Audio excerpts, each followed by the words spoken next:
Deixa eu me apresentar. Eu sou o Vinícius. Eu trabalho com programação há um pouco mais de uma meia década aí, e eu trabalho na CodeMiner. A CodeMiner é uma consultoria que tem escritório aqui no Rio Grande do Sul. Ela é bem focada em Rails, mas tem bastante gente fazendo coisas legais com front-end lá. Inclusive, a gente está com vagas abertas lá, se alguém quiser me parar aí nos coffee breaks, enfim, para falar sobre esse assunto, sinta-se à vontade. Vamos direto ao assunto, então. Muita gente deve ter vindo para cá pensando, poxa, o cara vai falar sobre jQuery amanhã na primeira palestra, e poxa, esse assunto está meio batido, todo mundo acabou já trabalhando com ele em algum momento, e todo mundo sabe como ele funciona. Mas a ideia aqui é justamente de abordar ela de uma maneira diferente, e debater um pouco como ela é usada hoje e algumas formas melhores de utilizar ela.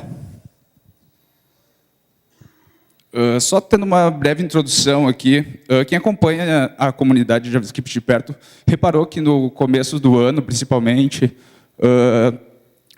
um assunto bem forte era que a jQuery vinha sendo bastante contestada. Em forma de posts, e o pessoal começou a trazer essa opinião. E por que disso? De fato, em alguns casos, o tamanho dela, às vezes, é um ponto contra.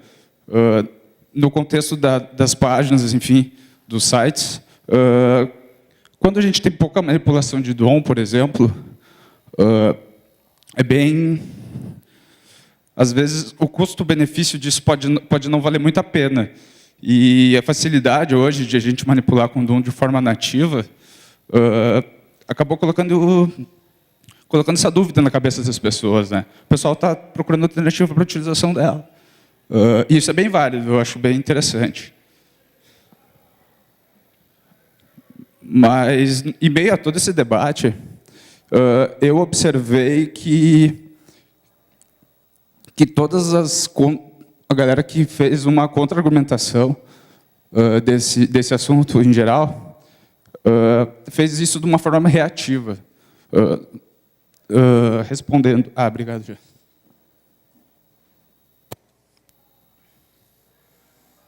Enfim, debatendo esses pontos levantados por essa galera que estava contestando o jQuery. E eu acho interessante, mas hoje eu vejo poucos, ou quase ninguém, inclusive, na comunidade, falando sobre os benefícios da utilização dela.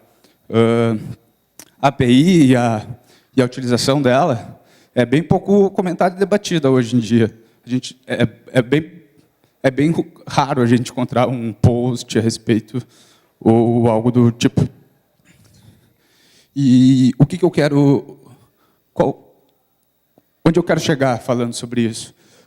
O resumo geral é que eu vejo que tem gente falando hoje para não utilizar ela, e eu sinto falta de alguém defendendo ela, citando quando, ou principalmente como, ela pode se tornar muito útil nos nossos projetos.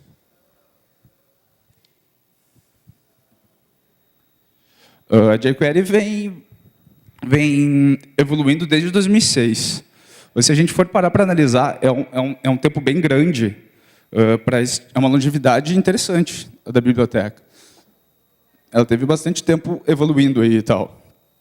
E o porquê disso?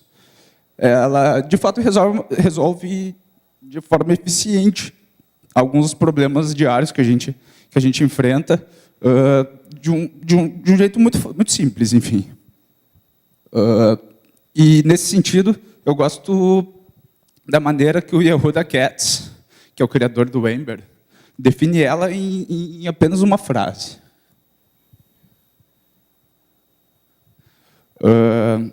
Para quem não conhece o Studio, ele é um ponto inicial de qualquer implementação da linguagem C. Ele é uma standard lib, assim. Por que a jQuery chega nesse patamar de standard lib, assim como a biblioteca Estado? Por causa que ela, de fato, torna muito simples alguns aspectos do desenvolvimento JavaScript.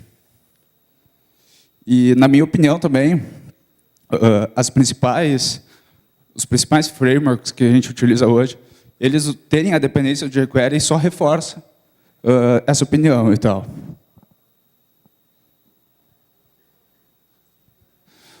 Nem todo mundo conhece essa estatística, mas o jQuery está presente em mais da metade dos sites da internet. 60% dos sites da internet utilizam o jQuery. Ou seja, ela é, de fato, a mais utilizada do mundo. E, se a gente for avaliar a ordem de grandeza, ela também é a mais incompreendida do mundo. Porque nem todo mundo se interessa em conhecer ela, de fato, muito bem. Programadores que dominam a API dela, e o que eu quero dizer com dominar a API dela? É tu programar com ela além do document read ou apenas do uso inteligente de algum seletor e esse tipo de coisa. O pessoal que domina ela dessa forma é uma fração muito pequena do grande total. Beleza, chegamos até esse ponto, e aqui eu acho necessário a gente falar um pouco sobre os plugins da jQuery. Na minha opinião, tem uma cultura maldita em volta deles, que é bem ruim. E o que eu quero dizer com isso? Todo mundo conhece aquele programador de front-end que orienta o desenvolvimento ao plugin. Ao invés dele adaptar as coisas deles, as features, por exemplo, ele adapta uma feature ao plugin. Isso é uma coisa bem ruim que acontece. Por motivos óbvios, isso é ruim, né? Mas é um perfil que de fato existe. E o que eu vejo é que muita gente quer distância desse tipo de programador hoje. Enfim, ele tem uma forma medíocre de trabalhar e isso repele a atenção de algumas pessoas. E o que acontece? Assim como essa pessoa está sendo repelida, a forma dele trabalhar também está sendo repelida. E, infelizmente, essa forma de trabalhar são os plugins.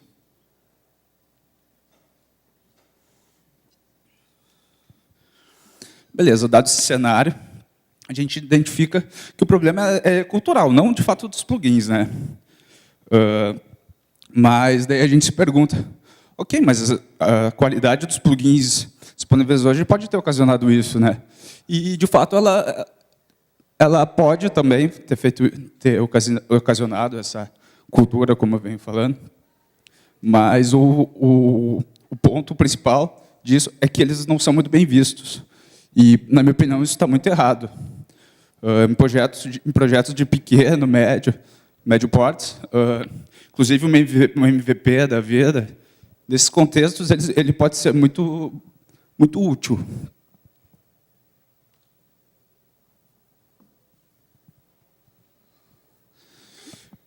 Quem já escreveu algum plugin de jQuery conhece a convenção que é seguida para fazer isso. E ela, de fato, é bastante sólida e bem disseminada, bastante gente conhece.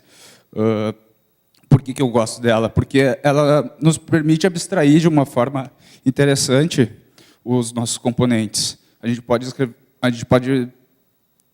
enfim, fazer todos os componentes da nossa aplicação baseados nesses plugins. Porque a abstração dele é razoável, a gente consegue manter ele bem organizado e algo que é bem importante para mim é que ele fica livre de dependências, além de jQuery, óbvio. Então, por que a gente não pode usar eles?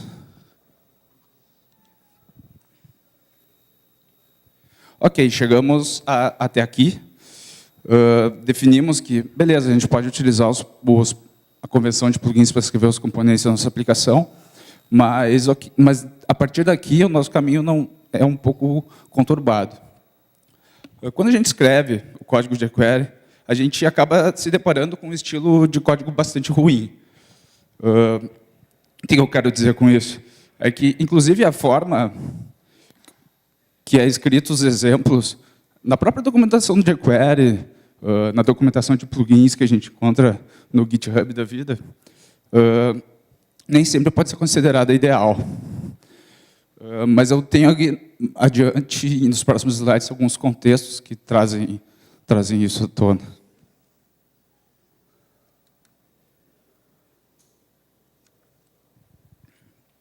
Vamos agora nos inserir em um contexto onde a gente trabalha em um site de e-commerce, tá? A gente tem que implementar ele e tudo mais. E no nosso backlog, a primeira feature é aquele componente ali que é um slider. Beleza, já que eu defini que eu posso escrever meus componentes na forma de plugin, vamos lá. Eu vou lá, escrevo ele de uma forma louca de especial.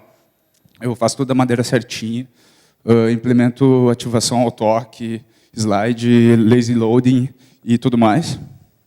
Então, saio e inicio ele, né?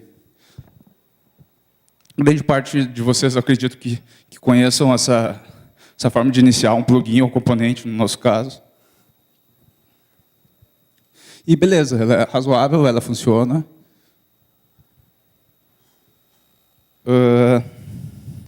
Mas, enfim, né, a gente escreve componente para ser reutilizável no nosso site. E, no contexto da nossa aplicação, a próxima feature que a gente tem a fazer é um segundo slide. Coisa básica, bem comum, a gente vai usar o mesmo componente. E ele só tem algumas características diferentes, mas nada que a gente não consiga reverter na hora de iniciar o nosso componente. Beleza. Agora a gente tem esse resultado no nosso código, né? Grande parte deve estar achando isso legal, tipo, isso funciona e etc. Mas a gente está se repetindo aqui e isso não é muito bom. Esse código não escala. Cada vez que a gente for utilizar um componente na nossa página, a gente tem que replicar a inicialização e etc. Não, isso não é bom. Sem falar que se a gente extrair, a gente está pensando no contexto da página, mas a gente extraindo isso num JavaScript para ser minificado depois, acaba perdendo um pouco o sentido daqueles seletores ali. Ok. Acho que a gente precisa procurar uma alternativa para esse problema, então, né, nesse ponto. E para chegar nessas alternativas, eu preciso fazer uma breve introdução, para quem não conhece, os data atributos. Os data atributos, eles fazem parte da marcação HTML dos nossos elementos, e eles são uma maneira de armazenar informação. A melhor maneira, inclusive, de armazenar informação nos nossos elementos, alguma informação que for usada no JavaScript, por exemplo, que é o caso que a gente vai fazer aqui. Esse é um container que vai receber onde vai ser aplicado o nosso componente. Se vocês repararem a inicialização dos snippets anteriores, quem lembra, vai ver que são as mesmas propriedades ali, só segue uma convenção diferente. Enfim, para fazer sentido no HTML, né? Beleza, mas agora a gente tem que voltar para o jQuery e conhecer algo, que é esse método data. O que ele faz? Ele apenas serializa todos esses data atributos do nosso elemento.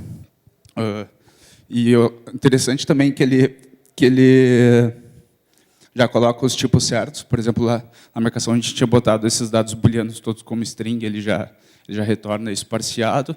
E o nome das propriedades do objeto que ele retorna já segue uma convenção dessa própria convenção que eu falei anteriormente.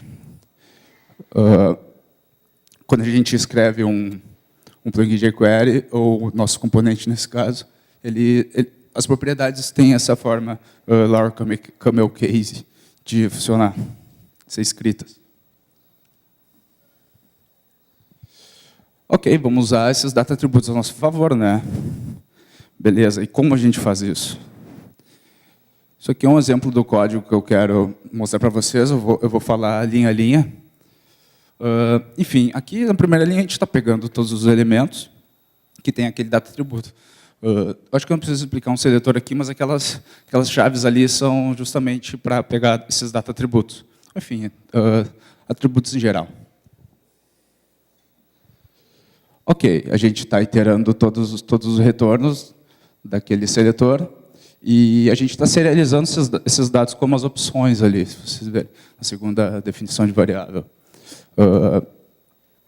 Todos aqueles dados que a gente tinha no documento, na marcação do elemento HTML, estão ali na nossa options agora. E nos basta fazer a mágica aqui.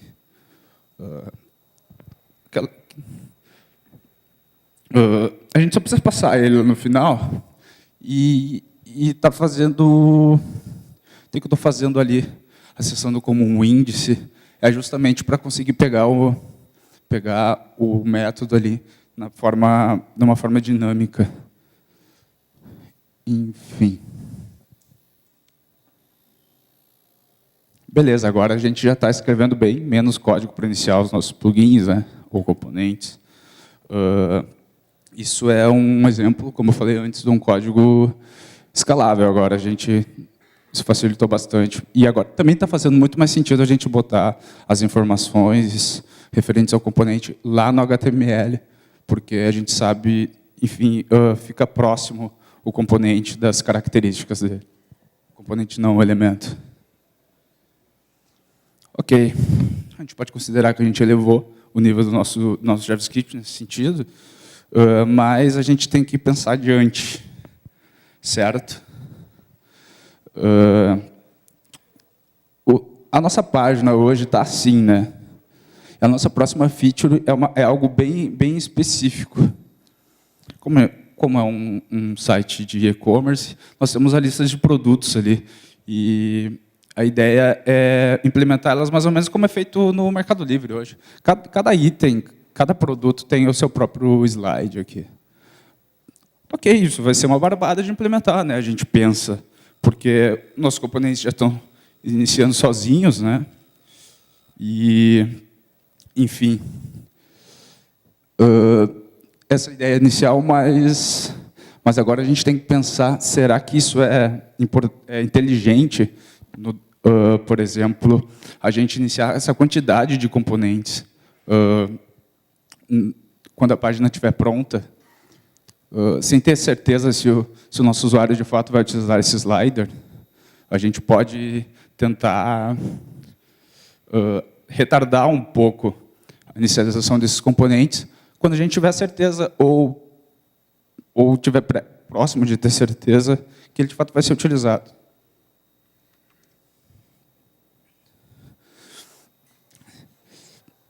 Então, a gente pode usar um padrão aqui, chamado Lazy Knit. Quem esteve na Brasil.js esse ano já deve ter visto uma breve introdução. Teve uma palestra de um cara que eu não sei pronunciar o nome dele, obviamente, que é um alemão. Mas, enfim, ele falou sobre o Lazy Knit e foi algo que me chamou muita atenção. É algo que eu quero falar a partir de agora. O jQuery, claro, nos ajuda com isso também. O jQuery tem esse método one, que ele tem essa funcionalidade muito simples. Ele adiciona um listener em um elemento qualquer, que ele vai ser disparado apenas uma vez. A gente tem 2 parâmetros, onde a gente passa o evento que a gente quer que ele seja disparado, e o callback. A partir que ele disparar esse callback, ele vai eliminar esse listener. Ok, mas no nosso contexto, será que isso está claro, como a gente vai utilizar? Vamos partir do início, então, aqui. O que eu fiz aqui? Exatamente a mesma marcação do exemplo anterior, mas a gente tem um dado novo ali, que ele define exatamente quando a gente quer que esse componente seja inicializado. Qual o evento em cima do elemento? Esse aqui é o código que eu mostrei anteriormente, como ele estava funcionando, que ele apenas estava inicializando automaticamente os nossos componentes. A gente vai ter que fazer uma pequena alteração aqui, nem tão pequena, dobrou o tamanho, mas, enfim, é isso aqui que a gente alterou. Se vocês forem avaliar o que eu estou fazendo aqui, eu apenas valido a existência desse valor ali em options, dessa propriedade. E se a gente tiver ela, a gente só vai aplicar da mesma forma que estava sendo aplicado antes o componente, porém dentro do ONE. É uma forma bem simples de fazer isso de fato sob demanda. A gente está indo além do document read aqui nesse caso.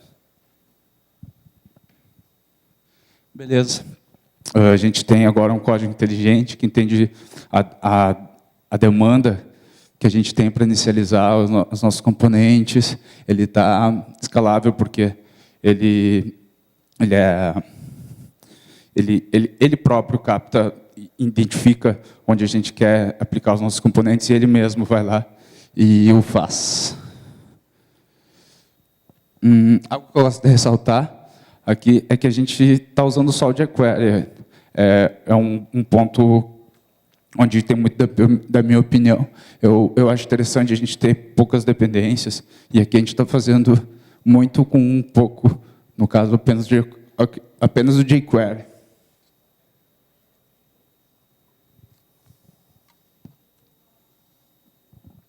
E a gente pode, levando tudo isso em consideração, a gente vai poder concluir, né, que a jQuery pode ser polivalente em alguns aspectos do nosso desenvolvimento de JavaScript.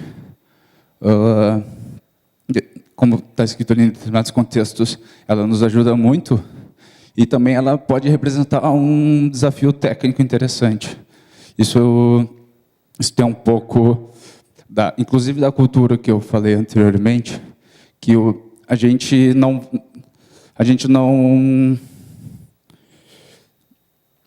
avança muito no estudo da API dela, e, de fato, ela é muito extensa, e, às vezes, a gente olhando os métodos, a gente não acaba entendendo a aplicação delas 100%. A gente precisa contextualizar, por exemplo, desse one aqui, que eu já sabia que ele existia, mas não conhecia a aplicação real dela. Mas, enfim, é isso. E eu queria agradecer a atenção de vocês. E isso aí, obrigado. Eu acho que eu tenho um tempo aqui ainda, talvez. Estamos sem perguntas, né? Beleza. Bom.